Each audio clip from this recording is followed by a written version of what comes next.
Hey, it's Luke, warehouse manager. It's been a minute. I mean, we just posted a video recently where I was interviewing Martina from Swift, which you should definitely check out if you haven't.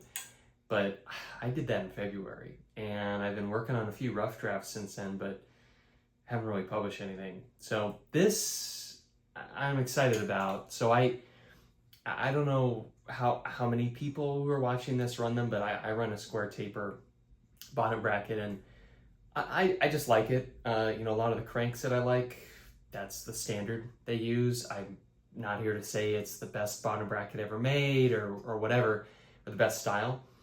I just like it. I run one of the IRD QB95s that we sell. I've run a QB75, I run a QB55.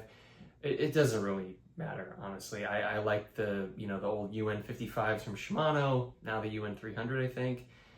I really don't care. I think they're all plenty fine, But the thing that can be problematic, especially, I like running not always brand new off the shelf products. Like, for example, the shop I used to work at in Outer Richmond, Spokeasy, the shop owner gave me these old Sabino made wine industry cranks. And, and I did a bit of research, and, thankfully the chainline wasn't horrible to find out. Like, it suggested to use a 113 mil square taper bottom bracket, English threaded, but because my bike's English threaded. But what if I hadn't known that, And I think, especially for like the serious tinkerers, you're getting some weird cranksets in there, you want to try them out, like you got a set of Cooks or whatever it is, and you're not sure, or a bike shop, it might be worth knowing what spindle length you need to run, but without having to install bottom bracket after bottom bracket after bottom bracket. So I don't know why I have this frame in my lap. I don't need it right now, but I have it here, and so I'm just going to try and make it work. So we came out with this, and it's a couple different cups that are not threaded, so you can just slip them in. There's a bit of friction. You just slip them in to the bottom bracket shell, and then you can adjust these, get a micrometer, measure, done. You know what spindle length you need. So, what you do is you put the bottom bracket in, or the fake bottom bracket in, and then put on a crank arm, line it up with the rear, figure out, all right, what kind of chain line do I want, and go from there. And I think it's really cool. Actually, I'm going to quickly just press it in right here and then kind of show you how that works.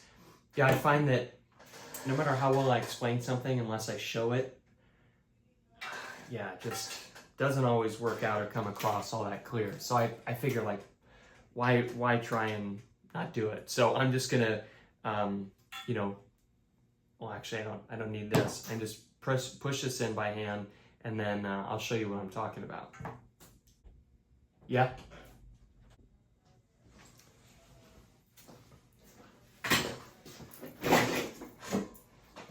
So I'm back.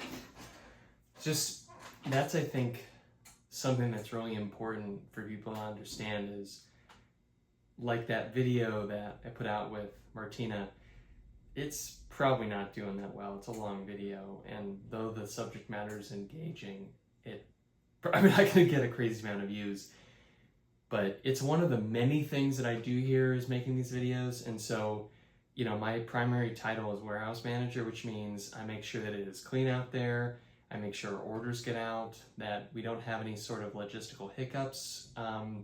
And then I manage inventory. We've got over 4,500 SKUs.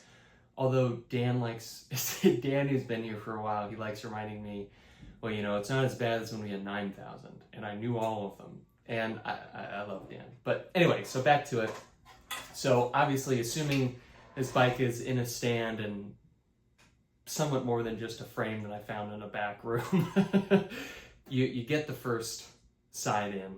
And again, just slips on in. And then you grab this. Again, as I said before, I can talk about it, but seeing it's a little bit better. And then you slide this through, and that fits in here. And then you slip this cup in over here. And again, what's nice about this is, I wasn't exactly clear to a degree I knew what the spindle length should be on this. Actually, that's a lie. I knew what the spindle length should be on this crankset, but I had a vintage Specialized crankset on here before.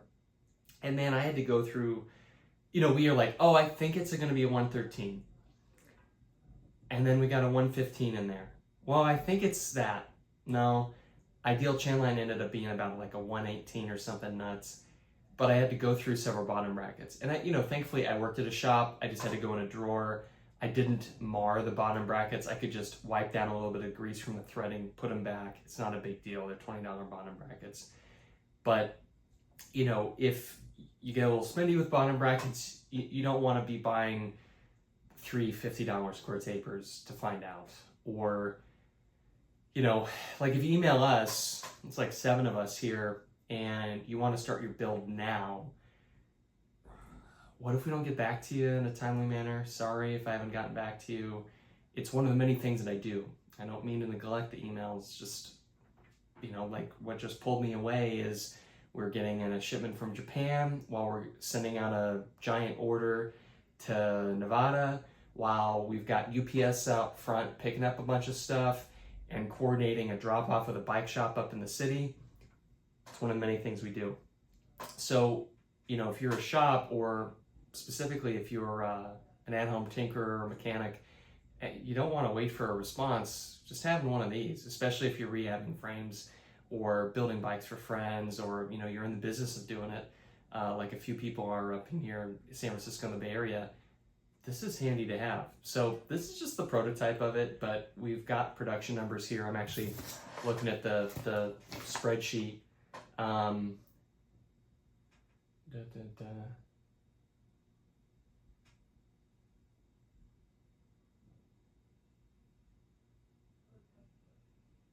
Oh, it's expensive to make.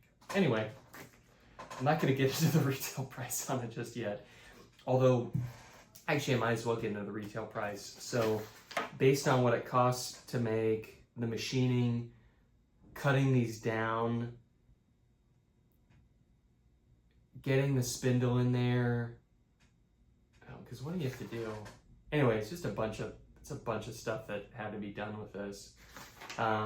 Looks like retail on these is going to be about $90 a piece, which is not inexpensive, but if you're a shop or someone who's building up bikes on a regular basis, this isn't a bad thing to have, and it can be quite useful, and in the long run save you a bit of money. So like, let's say you're that avid at-home tinkerer and you're doing this, and you've got a drawer full of Shimano bottom brackets. You just put this in, you figure it out, you don't have to go through a bunch of them.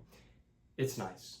So I kind of want to hear what people have to say about it. Like I said, this is a prototype. We have the production numbers, what it cost us, what the minimum order quantities are, what that look like. But I kind of just want to gauge the interest, especially at that price. I know that isn't inexpensive by any means. You can buy high-end bottom bracket for $100, or you could buy this, which will allow you to figure out which high-end bottom bracket spindle length you should pick.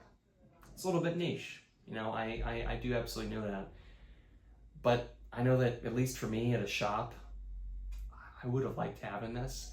If I built bikes at home a bunch, flipped bikes, built bikes for friends, having one of these wouldn't be a bad idea.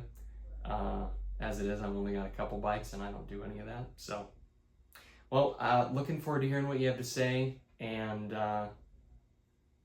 hopefully seeing another video soon.